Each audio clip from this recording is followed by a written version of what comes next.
యేసుక్రీస్తునామమున మీ అందరికీ ఆహ్వానం బట్టి చదువుకున్నటువంటి వాగ్దానం రోజు దేవుని వాక్యం నేర్చుకోబోతున్నాం. మీ అందరికీ ఒక ప్రశ్న. ఆ ప్రశ్న ఏంటంటే, పరలోకం ఉంది కదా, పరలోకం ఉందా లేదా?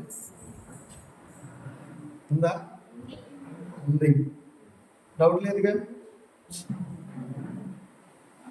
పరలోకము ఎవరి కొరకు ఉంది? పరలోకము ఎవరి కొరకు? ఇది అర్థం అవ్వాలంటే ఇంకొక చిన్న ఎగ్జాంపుల్. ఈ లోకం ఉంది కదా, ఇది ఎవరి కొరకు? కేవలం మనుషుల కొరకేనా? రైట్, మనుషుల కొరకే. జంతువులు, పశువులు, పక్షులు, కీటకాలు, ఇవన్నీ ఎవరి కొరకు?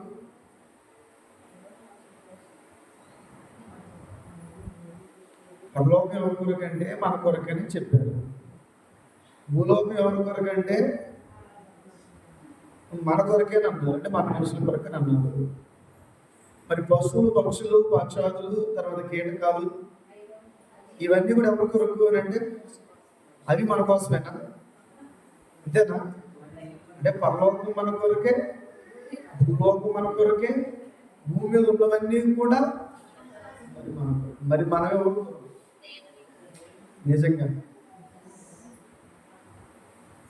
దేవుని కొరకు ఉన్నాము మనం. రైట్. దేవుడు ఇంత గొప్ప దేవుడు అంటే వర్ణించడానికి మానవ మేధస్సు సరిపోదు. ఆయన ఎంత గొప్పవాడు, వర్ణించడానికి, అభివర్ణించడానికి మానవ మేధస్సు సరిపోదు. అంత మాత్రమే కాదు, ఆయన మాట వేగముగా పరిగెత్తునంది. ఆయన మాట వేగముగా పరిగెత్తేటువంటి మాట.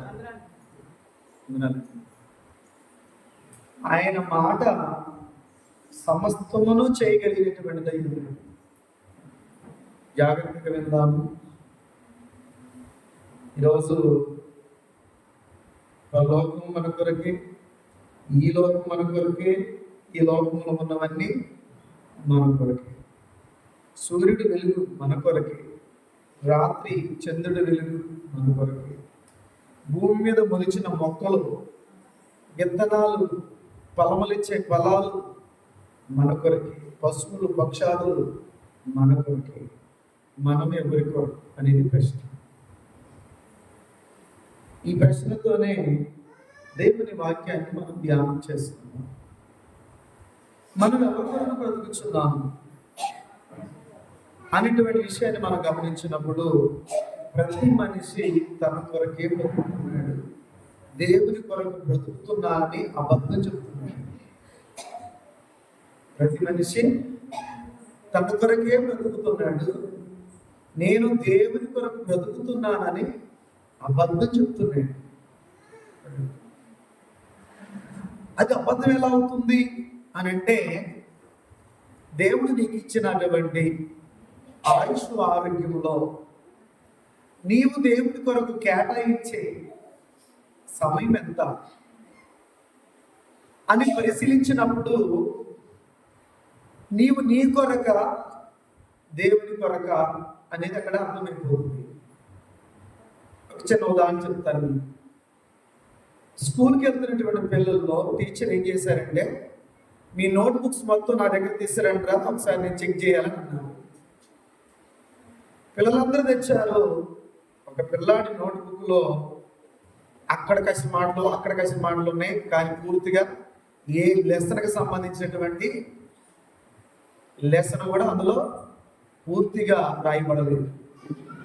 ఇప్పుడు ఆ పిల్లాడు రెండు మాటలు, ఒక పాఠానికి సంబంధించి 2 మాటలు రాసి వదిలేయడం, ఇంకొక పాఠానికి సంబంధించి 2 మాటలు రాసి వదిలేయడం, అలా చేశాడు. దాదాపుగా ఒక 10-12 పాఠాలు నిడివి కలిగినటువంటి టెక్స్ట్ బుక్ని ఒక 10 పేజీల్లోనే అతడు మొత్తం కూడా అందులో రాశాడు. అంటే 12 లెసన్స్ ఉన్నటువంటి టెక్స్ట్ బుక్ 10 పేజీలలో 12 లెసన్స్ సంబంధించిన వాటిని కుదించి రాశాడనంటే అతడు ప్రతి పాఠమును క్షుణ్ణంగా రాశాడనుకోవాలా? ఆ పాఠములో ఏదో ఒక మాట రాసి అలాగా చేశాడని అనుకోవాలి. 10 ప్రశ్నలకి ఒక ప్రశ్నకే ఆన్సర్ రాసుకుని వచ్చాడు, మరి మిగతా 9 ప్రశ్నలకి సమాధానం లేదు. అతడు రేపు పొద్దున్న పరీక్షల్లో పాస్ అవుతాడా? మీకు అర్థమవడం అని చెప్తుంది. ప్రతి పాఠానికి 10 ప్రశ్నలు ఇచ్చారు. 12 పాఠాల్లో 120 ప్రశ్నలు వచ్చినాయి. 120 ప్రశ్నలలోంచి ఎగ్జామ్ పేపర్ తయారు చేయబడింది. అతనికి వచ్చింది 10 ప్రశ్నలకే సమాధానం వచ్చింది. అతడు క్వాలిఫై అవుతాడా, ఫెయిల్ అవుతాడా? ఎందుకని 120 ప్రశ్నలలో 120 ప్రశ్నలకి సమాధానం వచ్చిన వారు పేపర్ ఇవ్వగానే ఒకదాని వెంట ఒకటి ఆన్సర్ షీట్ మీద ఆన్సర్ కంప్లీట్ చేస్తారు. 10 వచ్చిన వాడు ఏం చేస్తాడు? ఆ వచ్చిన 10 రాస్తాడు, మిగతా 110 వదిలేస్తాడు. దానివల్ల ఏమవుతుందంటే అతని యొక్క చదువులో నైపుణ్యత లేదు, చదువు చదవాలనేటువంటి ఆశ లేదు, ఆలోచన లేదు. మరి అలాంటి వ్యక్తి స్కూల్కి వెళ్ళినా ఇంటి దగ్గర ఉన్న 4 తెలుసుకోండి. ఇప్పుడు అదే స్టూడెంట్ విద్యార్థి దశలో నీవు ఉన్నావేమో, అదే విద్యార్థి దశలో మనం ఉన్నామేమో. ఎందుకు చెప్తున్నానంటే పరిపక్వత అనేటువంటిది రోజు రోజుకి మార్పు కనిపించాలి. ఒక జ్వరం వచ్చిన వ్యక్తికి టాబ్లెట్ ఇస్తే మరుసటి రోజు దాని ప్రభావం ఎంతో కొంత కనిపిస్తుంది. అదే ఒక ఇంజెక్ట్ చేస్తే దాని ప్రభావం ఎంతో కొంత తగ్గుముఖపడుతుంది. అలాగే ట్రీట్మెంట్ కోర్స్ అనేటువంటిది ఒక 6 రోజులు, 7 రోజులు, 10 రోజులు ఆ మెడిసిన్ వాడిన తర్వాత 10 రోజుల తర్వాత అయినప్పుడు ఆ వ్యక్తి ఏమవుతాడంటే రికవర్ అవుతాడు. మందు పని చేస్తుందని ఆ వ్యక్తి యొక్క ఆరోగ్యాన్ని బట్టి మనం గుర్తించడానికి అవకాశం ఉంటుంది. మరి మనలో దేవుని వాక్యం పనిచేస్తుందనడానికి సంకేతాలు ఏంటి? దేవుని వాక్యం మనలో ఉన్నది అనడానికి గుర్తులేంటి? ఇప్పుడు జ్వరం వచ్చిన వ్యక్తిని చూసి ముఖాన్ని చూసి గుర్తుపట్టవచ్చు.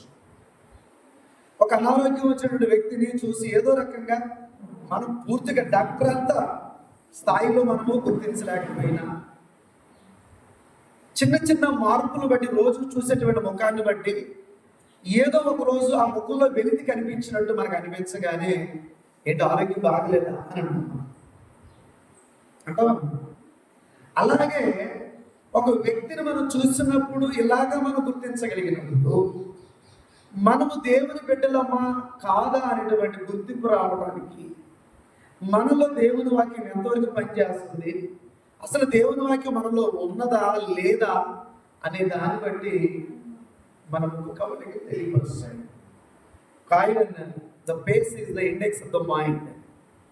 ముఖము అంతర్భాగంలో లేనమైనటువంటి ఆ స్థితిని వ్యక్తం చేస్తుందంట. ముఖం అంటే ముఖం ఏం చేస్తుందంటే లోపల ఉన్నటువంటి మానసిక స్థితిని బహిర్గతం చేస్తుంది. లోపల హుషారుగా ఉందనుకోండి ముఖం వెళ్ళిపోతుంది, లోపల ఏదో బాధ ఉందనుకోండి అది ముఖం అది చెప్పేస్తుంది. ఇలాగా ఒక శరీరాన్ని చూసి ముఖాన్ని చూసి చెప్పగలిగినటువంటి స్థితిలో నేడు మనం ఎదగగలిగాము. మరి దైవ సంబంధమైన భక్తులు మనం ఎంతవరకు ఎదగగలిగామనే విషయాన్ని ఈరోజు మనం నేర్చుకోవడానికి ప్రయత్నించేద్దాం.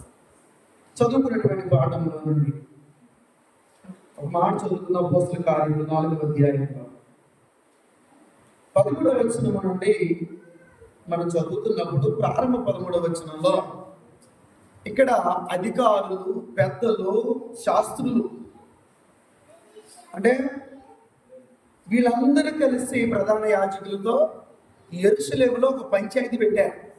ఏం పెట్టారమ్మా? ఒక పంచాయతీ అనుకోవచ్చు మన భాషలో. ఆ పంచాయతీలో సారాంశం ఏంటంటే ఈ పేతురు, యోహాను అనేటువంటి 2 వ్యక్తులు ఉన్నారు. ఎవరు వీళ్ళు? పేతురు, యోహాను అనేటువంటి 2 వ్యక్తులు ఉన్నారు. జాగ్రత్త వినండి. ఈ ఇద్దరు వ్యక్తులు కొరకరానికైగా తయారయ్యారయ్యా. వీళ్ళిద్దరిని ఏదో రకంగా వదిలించుకోవాలి అనే భావనలో ఆనాడున్న యూదులు ఉన్నారు. ఆ యూదుల యొక్క ఆలోచన ఏంటంటే, ఆల్రెడీ ఒకటి చంపేసేసాం. ఎవరైనా మన ప్రభు అయినటువంటి యేసుక్రీస్తుని చంపేశాం. అంతటితో ఈ పీడ వెల్లడైపోయింది అని అనుకున్నాను.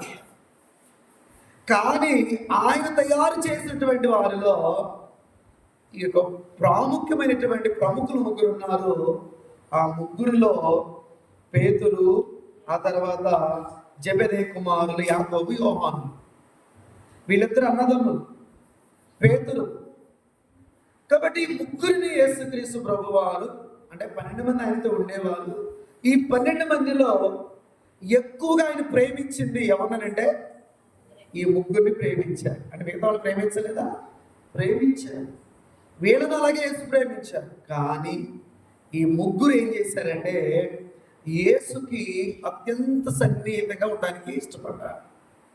యేసుతో పాటు నడవటానికి, యేసుతో పాటు నిలబడటానికి, యేసు చేసినవి చేయుటకు, యేసు వలె మాట్లాడుటకు, యేసులా జీవించుటకు తమను తాము అప్పగించుకున్నారు.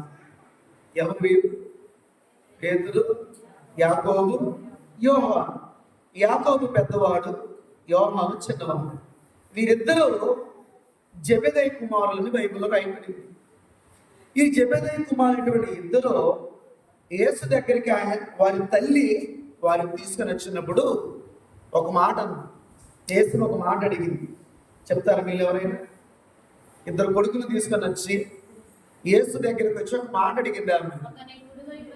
నా ఇద్దరు కుమారులలో ఒక నా కొడుకుని కుడి వైపున, మరొక నా కొడుకుని ఎడమ వైపున, నా బిడ్డలిద్దరిని నీ ప్రక్కన ఉంచుకోమని చెప్పి జాగ్రత్తగా తల్లి చెప్పింది, తల్లి కోరింది.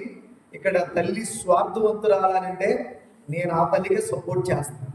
ఎందుకంటే తన బిడ్డల భవిష్యత్తు యేసు దగ్గర ఉన్నతంగా ఉంటుందని ఇష్టపడింది. ఆ బిడ్డలు యేసుతో ఉంటే ఆమె ఏం ఆశించిందో అది అది తర్వాత విషయం. వందనం, అది తర్వాత విషయం. కానీ ఇక్కడ గమనించాల్సిన విషయం ఏంటంటే ఆ బిడ్డలిద్దరి విషయంలో ఆ తల్లి మనసు ఏదైతే కోరిందో అదే తల్లి మనసు కోరికను ఈ ఇద్దరు బిడ్డలు యేసుని వదిలిపెట్టాల. యేసుని 12 మందిలో ఈ ఇద్దరు అన్నదమ్ములు ఎందుకున్నారు? ఒకళ్ళే ఉండొచ్చు కదా. అంటే యేసు వెంట ఈ ఇద్దరు మాటి మాటికి ఆయనకు అనుక్షణము ఆయన ప్రక్కన ఉండడానికి ఇష్టపడ్డారు. అందుకేనేమో యేసు ప్రేమించిన శిష్యుడని రాయబడింది యోహాను గురించి. కాబట్టి యేసు ప్రేమించిన శిష్యులలో ఈ ముగ్గురు ప్రాముఖ్యత కలిగినటువంటి వారు. అందులో ఈ యోహాను, పేతురు ఇద్దరు కూడా దేవుని కొరకు పనిచేస్తా ఉన్నారు. ఈ పని చేసేటప్పుడు ఏం జరిగిందనంటే, మీకు ఈ 11వ వచనం అర్థం ఒకసారి చదువుతున్నాం. వారు పేతురు యోహానుల ధైర్యమును చూచినప్పుడు వారు విద్య లేని పామరులని గ్రహించి ఆశ్చర్యపడి వారు యేసుతో కూడా ఉండిన వారని. అసలు ఇంత ధైర్యంగా మాట్లాడుతున్నారంటే, ఇంత ధైర్యముగా మన ముందు నిలిచి మాట్లాడుతున్నారంటే వీరు ఎలాంటి వారని వారి గురించి ఎంక్వైరీ చేశారు, వారి గురించి ఆరా తీశారు. ఎప్పుడైతే వీళ్ళు ఈ ఆరా తీశారో అప్పుడు వారు గుర్తించిన విషయం ఏంటంటే అసలు వాళ్ళకి అక్షరం రాదయ్యా, వాళ్ళు చదువుకోలేదని చెప్పేశారు. జాగ్రత్తగా ఏమి రాదు వాళ్ళకి? అక్షరముకు రానోడు ఏం చేస్తున్నాడు? ఇప్పుడు ధైర్యముగా క్రీస్తును ప్రకటిస్తున్నాడు. దేవుని ప్రకటించడానికి, దేవుని యొక్క సువార్తను ఇతరులకు బోధించడానికి చదువు అవసరమా అంటే అవసరమే. కానీ చదువు అవసరం లేకపోయినా బోధించవచ్చు. ఎలా అంటే వినడం ద్వారా బోధించవచ్చు. మనం వినే విషయాలు శ్రద్ధగా వింటే ఈ 12 మంది శిష్యులలో ఈ పేతురు యోహానులు ఇద్దరు బోధించిన గల కారణం ఏంటంటే, యేసు బోధిస్తున్నప్పుడు వీరు ఎలా వినేవారు తెలుసా? ఎలా వినేవారు? శ్రద్ధగా వినేవారు. శ్రద్ధగా వినేవారు. అలా శ్రద్ధగా వినడం వలన ఏం కలిగిందనంటే, వారు యేసుక్రీస్తు యొక్క బోధలను వారు అన్వయించుకున్నారు, ఆపాదించుకున్నారు. అప్పుడు ధైర్యం వచ్చింది. ఆ ధైర్యంతో మాట్లాడుతున్నప్పుడు వాళ్ళకి చదువు లేని వాళ్ళు ఎలా మాట్లాడుతున్నారు ఏంటని అక్కడ ఉన్నటువంటి అధికారులు, పెద్దలు, ప్రధాన యాజకులు, అక్కడ ఉన్నటువంటి శాస్త్రులు అందరూ కూడా ఆశ్చర్యపోయారు. ఒకసారి ఆ మాట మీకు అర్థం 5వ చదువు 4వ అధ్యాయం 8వ వచనం. మరునాడు వారి అధికారులను, పెద్దలను, శాస్త్రులను యెరూషలేములో ఎక్కడ కూర్చున్నారు? వీళ్ళు యెరూషలేములో కూర్చున్నారు. ఎందుకు కూర్చున్నారు తెలుసా? అధికారులు, పెద్దలు, శాస్త్రులు, ప్రధాన యాజకుల దగ్గర ఎందుకు కూర్చున్నారు తెలుసా? దేని గురించి తర్కించడానికి అని అంటే పైన 4వ వచనంలో చెప్పబడింది. ఏం చెప్పబడింది తెలుసా? 5,000 మంది పురుషులు, 5,000 మంది పురుషులు ఏం చెప్పారు? బాప్తిస్మం పొందారు. బాప్తిస్మం పొందారు. ఎవరు మాట్లాడితే? ఈ పేతురు యోహానులు వాక్యం చెప్తే అంతమంది రక్షించబడితే అక్కడ ఉన్నటువంటి యూదులకి నిద్ర పట్ల. ఒక్క రోజులో 5,000 మంది మార్పు చెందితే రేపు ఎంతమంది మార్పు చెందుతారో, మరుసటి రోజుకి ఎంతమంది అవుతారో. ఆ రకంగా మన ధర్మశాస్త్రము వీగిపోతుంది, మన ఆచారము ఆగిపోతాయి. ఈ క్రీస్తును అనుసరించిన వారి వెంట లోకం వెళ్ళిపోతుంది, రేపు మన మనుగడ ప్రశ్నగా మిగిలిపోతుంది అనేటువంటి భావనకు వారు వచ్చేస్తారు. అందుకనే ఈ పేతురు యోహానును బంధించడం కొరకు సమాజం దగ్గర వాళ్ళు పంచాయతీ పెట్టి వీళ్ళందరినీ పిలిపించినప్పుడు వారి గురించి ఆరాధిస్తే తెలియని విషయం ఏంటంటే వారికి చదువు లేదు. రెండవది తెలుసుకున్న విషయం ఏంటంటే వారు యేసుతో కూడా ఉన్న వారిని గుర్తించారు. యేసుతో కూడా ఉన్న వారికి సంగతి ఎరిగారు. తర్వాత అసలు ఏ విషయంలో జరిగింది ఇది అని అంటే మనకు తెలుసు 3వ అధ్యాయం అపోస్తలుల కార్యము. ఏంటి అసలు పంచాయతీ అని అంటే ఒక కుంటివాడిని బాగు చేసినందుకు. అసలు పంచాయతీ దేనికి వచ్చింది? ఒక కుంటివాడిని బాగు చేసినందుకు పెట్టిన పంచాయతీ. ఆ కుంటివాడిగా ఉన్నప్పుడు ఎవరు ఆయన వైపు చూసిన లేరు. ఒకవేళ వేస్తే మీరు ₹1 నేను ₹1 ఇస్తాను, అంతే కదండి. ఇప్పుడు భిక్ష మెత్తుకుని వచ్చామని కూడా 10, 20 ఇస్తాం, అంతేనా? అంతకు మించి ఇస్తామా? మాట్లాడుతుంది ఇవ్వం కదా. అలాగే ఆనాడు అక్కడ ఉన్నటువంటి ఆ కోనేరు దగ్గర ఉన్నటువంటి ఆ వ్యక్తి కుంటివాడిగా ఉన్నప్పుడు వచ్చేపోయే వారందరూ కూడా తను చేయబట్టి దోషులు బట్టి అడుగుతా ఉన్నాడు, భిక్షం పెట్టండి, భిక్షం చేయండి, ధర్మం చేయండి అని అడుగుతా ఉన్నారు. అలా అడుగుతున్న క్రమంలో వారి దగ్గర ఆనాడు బహుశా ఇప్పుడు డబ్బుల రూపంలో మన చేతికి వచ్చినాయి, కానీ ఒకప్పుడు డబ్బులు అంటే నోట్స్ అలాగే కాయిన్స్ అనేటువంటిది వెండి అలాగే బంగారం మీద ముద్రించేవారు. ఆ తర్వాత ఏమైందంటే కాఫర్ మీదకి వచ్చేసింది. ఆ తర్వాత ఏమొచ్చిందంటే అల్యూమినియం వచ్చేసింది. ఆ తర్వాత ఇప్పుడు స్టీల్కి వచ్చేసింది. ఇప్పుడు నోట్లకు వచ్చేసేసింది. అంటే ఒక విలువైనటువంటి నాణ్యముని ఇచ్చి వాళ్ళ యొక్క ఉదార స్వభావాన్ని చాటించుకునేవారు, వాళ్ళ తత్వత్వాన్ని చాటించుకునేటువంటి వారు. అందుకనే ఆ 3వ అధ్యాయానికి వచ్చేసరికి అక్కడ ఏమంటాడంటే పేతురు యోహానులు వాడు భిక్షమెత్తుకొని వారి వైపు చూసినప్పుడు ఆయన ఏమంటారంటే వెండి బంగారం మా యొద్ద అంటే ఆ రోజుల్లో ఏం దానం చేసేవాళ్ళు? చేస్తే వెండి నాణ్యం లేదా బంగారం నాణ్యం దానం చేసేవాళ్ళు. చేస్తావారు బంగారానికి వెండి కానీ. ఒకవేళ ఇప్పుడు మనం చేయాల్సి వస్తే మనం ఏం చేస్తాం? పేతురు గారు చెప్పిన మాట, వెండి బంగారం మా దగ్గర లేవు కానీ మాకు కలిగినదే నీకు ఇచ్చుచున్నామన్నాడు. ఏంటి కలిగింది అని ఆలోచన చేసినప్పుడు నజరేయుడైన యేసుక్రీస్తు నామములో నువ్వు లేచి నడవమని చెప్పేస్తుంది. నువ్వు లేచి నడవమని చెబితే అప్పుడు దిగ్గున లేచి పరుగున పరిగెత్తుతా ఉన్నాడు. అన్ని సంవత్సరాలు, సుమారు 40 సంవత్సరాల పైనున్న వయసున్న వ్యక్తి అయింది. అలాంటి వ్యక్తి సుమారుగా అక్కడ ఎన్ని సంవత్సరాలు ఉన్నాడు? అక్కడ రాయబడింది. ఎన్ని సంవత్సరాలు రాయబడింది? ఏంటమ్మా? 38 సంవత్సరాలు. అంటే దాదాపుగా ఇంచుమించు ప్రమాణమి ఆయన వయసుకు దగ్గరగా అటు ఇటు కొన్ని సంవత్సరాలు. ఈ 38 సంవత్సరాల్లో ఏ ఒక్కరైనా ఆయన స్థితిని చూసి బాగు చేసిన వాళ్ళు ఉన్నారా? ఎవరైనా జాలిపడిన వాళ్ళు ఉన్నారా? జాలిపడితే రూపాయో 2 రూపాయలు ఇచ్చేసి వెళ్ళిపోయారు, కానీ అతని జీవితాన్ని బాగు చేసిన ఉన్నారంటే ఏ ఒక్కరు లేదు. ఎవరున్నారనంటే ఆ సమయంలో దైవజనులు వచ్చారు. ఇద్దరు దైవజనులు ఆ త్రోవను వెళుతూ ఎందుకు వెళుతున్నారంటే ప్రార్థన చేసుకోవడానికి వెళ్తా ఉన్నారు. ఆ ప్రార్థన చేసుకోవడానికి అది 3 గంటల సమయం, అంటే దాదాపుగా పొద్దు అక్కడ నిలిచిపోయిన సమయం. ఆ సమయంలో ప్రార్థన చేస్తామా అని అంటే మనం చెయ్యం, కానీ వాళ్ళు ప్రార్థన చేయడానికి బయలుదేరి అక్కడ వెళుతున్న సమయంలో ఆ కుంటివాడిని చూసి జాలిపడి అతను ఏం చేశారంటే స్వస్థపరిచినందుకు ఇది పెద్ద నేరం అంటారా? ఒక వ్యక్తి కాలు ఎరగొడితే నేరం, కానీ ఒక వ్యక్తి కాళ్ళు ఇస్తే నేరం అవుతుందా? కానీ యూదులకి గిట్టనటువంటి కార్యము అపోస్తులు చేశారని భావనలతో వచ్చారు. అందుకని యెరూషలేములో సంఘముగా సమాజంలో కూడుకున్నప్పుడు తేల్చిన విషయాలు ఏంటంటే 14వ వచనం, స్వస్థత పొందిన ఆ మనుషుడు వారితో కూడా నిలిచిండడం చూసి ఏమియో ఎదురు చెప్పాడు. ఎవరితో ఉన్నాడు? బాగుపడిన వ్యక్తి ఏమైపోయాడు? పేతురు యోహానుల మధ్యలో నిలబడ్డాడు.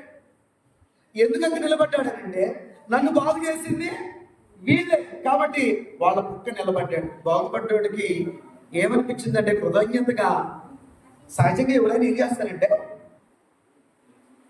కాళ్ళు చేతులు వచ్చాయి అనుకోండి, అప్పుడు వరకు లేని కాళ్ళు వచ్చాయి. సపోజ్ మనమే ఆ పరిస్థితిలో ఉన్నాం అనుకోండి, నీవు ఆ స్థితిలో ఉన్నాం అనుకోండి, నీకు కాళ్ళు వచ్చాయి అనుకోండి, ఎక్కడికి వెళ్తాం? ముందు ఎక్కడికి వెళ్దామన్నా? నేను చెప్పనా? నేనైతే ముందు నా భార్య బిడ్డ దగ్గరికి వెళ్తాను, నా తల్లిదండ్రుల దగ్గరికి వెళ్తాను. నువ్వు చెప్పినా చెప్పకపోయినా నువ్వు ఖచ్చితంగా అదే చేస్తావు అనగా. కానీ ఇతడు ఎక్కడికి వెళ్ళాడు? ఇంటికి వెళ్ళాడా? తర్వాత వాడిని పిలిపించారు. ఎవరిని? తల్లిదండ్రులు కూడా పిలిపించారు. తల్లిదండ్రులు పిలిపించినప్పుడు వాళ్ళని అడిగాను, నీ కొడుకు కాళ్ళు ఉన్నాయా? వాళ్ళు చెప్పారు, లేవయ్యా అని చెప్పేసినాను. మరి ఇప్పుడు ఎలా నడుస్తున్నాడు? మాకు తెలియదు. వాడి కాళ్ళు ఎలా వచ్చినాయో మేము చెప్పడానికి వాడు చిన్నపిల్లాడు కాదు. వాడి కాళ్ళు ఎలా వచ్చినాయో వాడు వయసు వచ్చినాడు కాబట్టి వాడు చెప్పగలడు, వాడిని మీరు అడగండి అని చెప్పేసి వాడు తప్పించుకున్నాడు. ఒకవేళ యేసు యొక్క సేవకులు శిష్యులే ఈ పని చేస్తారని చెబితే వారిని యోదయ మతములో నుండి బయటికి వెలివేస్తారు. ఆ భయం చేత వాళ్ళు ఆ విషయం ఎరిగిన వారి మీద భారం ఉండకూడదు అనుకొని తన కుమారుని అడిగిన వాళ్ళు చెప్పారు. జాగ్రత్తగా ఇప్పుడు ఆ కాలం వచ్చిన వ్యక్తి పేతురు యోహానుల మధ్య నిలబడ్డాడు. ఇప్పుడు 15వ వచనం చదువుతున్నాం. అప్పుడు సభ వెలుపలికి పొండని వారికి ఆజ్ఞాపించి తమలో తాము ఆలోచించుకున్నారు. పేతురును యోహానును నిలబెట్టారు కదా, ఆ నిలబెట్టిన ఇద్దరి మధ్యలోకి ఇద్దరు కూడా వచ్చాడు కదా. ఇప్పుడు ఈ పెద్దలందరూ ఎవరు? అధికారులు, పెద్దలు, ప్రధాన యాజకులు, శాస్త్రులు. వీళ్ళు కూర్చొని మాట్లాడాలి కదా. మరి వీళ్ళు మాట్లాడుకునే మనం నిర్ణయం చేసుకోవాలి కదా, ఒక నిర్ణయానికి రావాలి కదా. ఆ నిర్ణయం చేయడానికి ముందు మీరు ముందు బయటికి వెళ్ళి నిలబడండి, మళ్ళీ మిమ్మల్ని పిలుస్తాం, మీరు పిలిచినప్పుడు రండి అని చెప్పేసి బయటకు పిలిచేస్తాం. ఇప్పుడు వీళ్ళు కూర్చొని మాట్లాడుకుంటున్నారు. ఏం మాట్లాడుతున్నారు చూద్దాం. 16 వచనం, ఈ మనుషులను, ఏ మనుషులు? యేసుతో పాటుగా ఉన్న మనుషులు, పేతురును యోహానును. ఏం చేద్దామని మరి అక్కడ ఒకళ్ళు కాదు కూర్చుంది. యెరూషలేములో మహాసభది. యెరూషలేములో కూర్చున్నటువంటి వీళ్ళందరూ కూడా అది కేంద్రం అది. కాబట్టి అక్కడ కూర్చున్నటువంటి వీళ్ళందరూ ఏమన్నారంటే ఈ మనుషులను మనమేమి చేయాలి. తర్వాత వారి చేత ప్రసిద్ధమైన సూచక క్రియ చేయబడి ఉన్నదని యెరూషలేములో కాపురమున్న వారికి అందరికీ స్పష్టమే. వాళ్ళ చేత జరిగినటువంటిది ఏంటంటే సూచనగా ఒక క్రియ చేశారు వాళ్ళు. ఏంటిదనంటే కాళ్ళు లేని వ్యక్తికి కాళ్ళు వచ్చినాయి. ఇది యెరూషలేములో ఉన్న వారందరికీ తెలిసిపోయింది.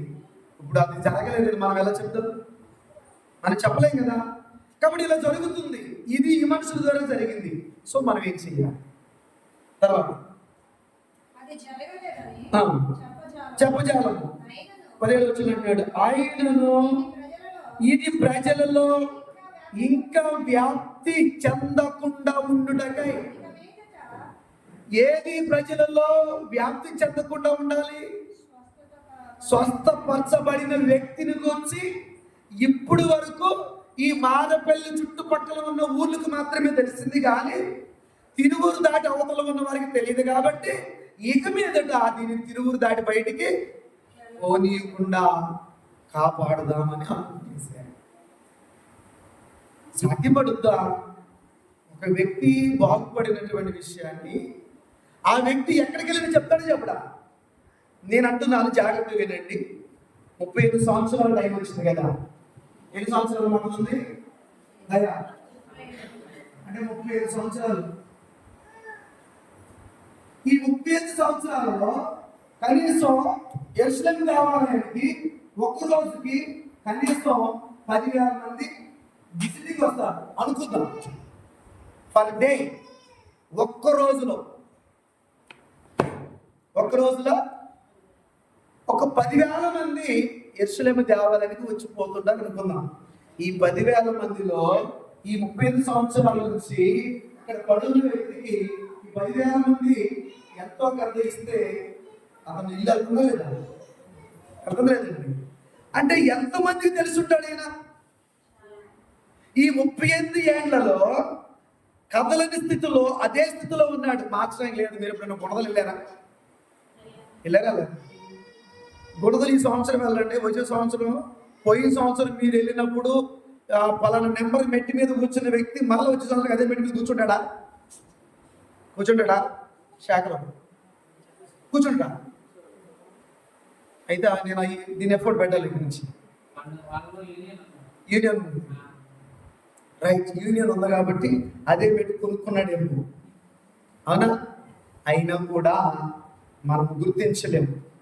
ఒకరైతే గుర్తించగలరు, ఇద్దరైతే గుర్తించగలరు, కానీ ఆ ద్వారం దగ్గర కూర్చున్న వాడు మాత్రం ఒకడే. ఇక్కడ ఆ ఒక్క అంటే 100 మంది ఉంటే మన దృష్టి అందరినీ ఫైండ్ అవుట్ చేయలేదు, అందరినీ మనం గుర్తించలేదు. కానీ ఉన్నది ఎంతమంది? ఇక్కడ ఒక్కడే ఉన్నట్టు బైబిల్లో రాయబడింది. ఇంకెవరు ఉన్నారేమో నాకు తెలియదు, కానీ అక్కడ చెప్పబడిన వ్యక్తి మాత్రం ఇతడే. సో ఇతను 35 ఏళ్ళ నుంచి అక్కడ ఉన్నప్పుడు ఈ 35 సంవత్సరాలలో రోజుకి సుమారు ఎక్కువ రావచ్చు 10,000 మంది లెక్క వస్తే ఈ 38 సంవత్సరాలు ఎంతమందికి ఆయన ముఖ పరిచయం ఉన్నట్టు ఉంటుందా? ఈ 35 సంవత్సరాల తర్వాత ఎవరైతే మరలా యెరూషలేము దేవాలయానికి వస్తున్నారో ఆ వచ్చే వాళ్ళందరూ ఇంతకు ముందు చూసిన వ్యక్తి ఆ చోట్ల అతను కనబడకపోతే ఇక్కడ ఇతడు ఏమైపోయాడు అనుకుంటారు. వాకప్ చేస్తారు, చేయరా? ఆరాధిస్తారు, తీరా? మరి ఇస్తారు కదా. 38 సంవత్సరాల నుంచి కదలేని స్థితిలో ఉన్న వ్యక్తి ఏమైపోయాడు? చనిపోయాడా? లేకపోతే బాగుపడ్డా? లేకపోతే ఇక్కడికి వెళ్ళిపోయాడా? ఆరాధిస్తారు, తీరా? మనకంత అవసరం ఏముందని మనం అనుకుంటున్నాం. కానీ ఆ స్థితిలో ఉన్నటువంటి ఆ వ్యక్తి బాగుపడటం వలన అది ఇంకెక్కడికి వ్యాప్తి చెందకుండా ఉండడం కొరకు దాన్ని కట్టడి చేయాలనుకున్నారు. ఎవరు అని అంటే పెద్దలు, అధికారులు, శాస్త్రులు, ప్రధాన యాజకుడు. అసలు ప్రధాన యాజకుడికి అలాంటి ఆలోచన ఎందుకు రావాలి? ప్రధాన యాజకుడి పని ఏంటంటే దేవునికి నైవేద్యాలు అప్పగించాలి, ధూపదీప నైవేద్యాలు అప్పగించాలి, సమర్పించాలి. అవి చేసే పనిలో ఆనవి. ఇలాంటి కుట్రలో, ఇలాంటి విద్వేషమైనటువంటి, అసమంజసమైనటువంటి ఈ కార్యక్రమాలలో ప్రధాన యాజకుని యొక్క పాత్ర ఏంటంటే ప్రధాన యాజకులు సైతం కూడా ఏం చేయాలంటే కరప్షన్ చేయబడాలి. అందుకనే ఇక్కడ వీరందరూ కలిసి మనము దానిని ఇంకెక్కడికి వ్యాప్తి చేయకుండా మరొక చోటకి వెళ్లకుండా ఉండడం కట్టడి చేద్దామని వీళ్ళందరూ కూడా మాట్లాడుతున్నారు.